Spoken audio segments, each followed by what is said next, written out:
Nationals beat the Astros, roughed them up last night 12-3, and now they've captured the first two games in Houston. They go home, commanding lead.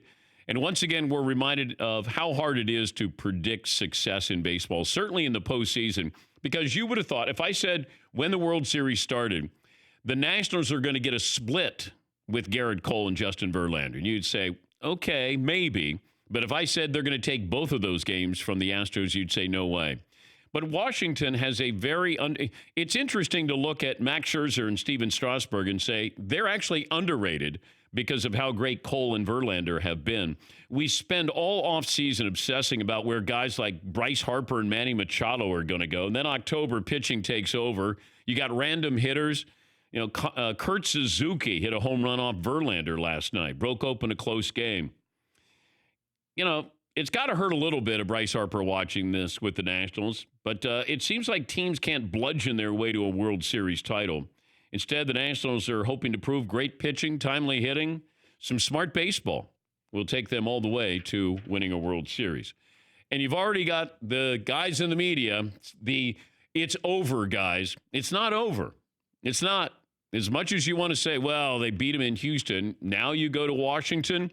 You know, these blowout wins. Remember when the Red Sox lost to the Yankees back in 2003? It was 15-2.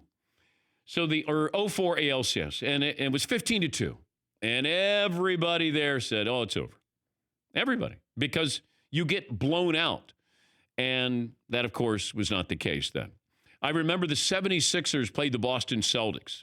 And it might have been the Boston Massacre where they beat Philadelphia by like 40 points or something like that, and then ended up losing the series.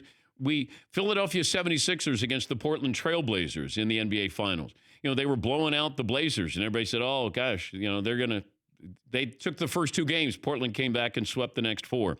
Sometimes it's just strange things that'll happen. What if Houston takes game 3? What if they take it 10-0? Does that change somebody's opinion? Does pressure change? You know, because we gave the Nationals all this credit that, hey, nobody expects you to win. The Nationals expect to win. We may not have expected you to win. Hey, you don't have to worry about it. We don't think you're going to win. Oh, but now we do. So now there is pressure on them?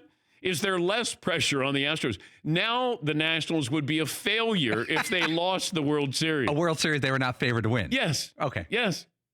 Hey, you won the first two games. You beat Cole and you beat Verlander, and you came back home and you lost. That's how hey, we want you to make up for our mistake here. We didn't think you were going to win, so now all this pressure's on you. You better win now. Doesn't work that well. Fritzy, how are you doing with your Astros? I'm a little depressed. I'm not going to say it's over, but like you said, I cannot believe they lost the first two at home with Cole and Verlander. All right, if I said you can have the Nationals or the Astros, who do you got? My mind says that the Nationals should find a way to win 2 of the next 5 games, but my heart's going to stay with the Astros. So you stay with. So you would bet on the Astros. Houston's going to find a way to get back on track, even though it'll be on the road the next 3. Verlander and Cole, the first duo of 20-game winners to lose games 1 and 2 of the World Series since the Dodgers, Don Drysdale and Sandy Koufax. That was 1965.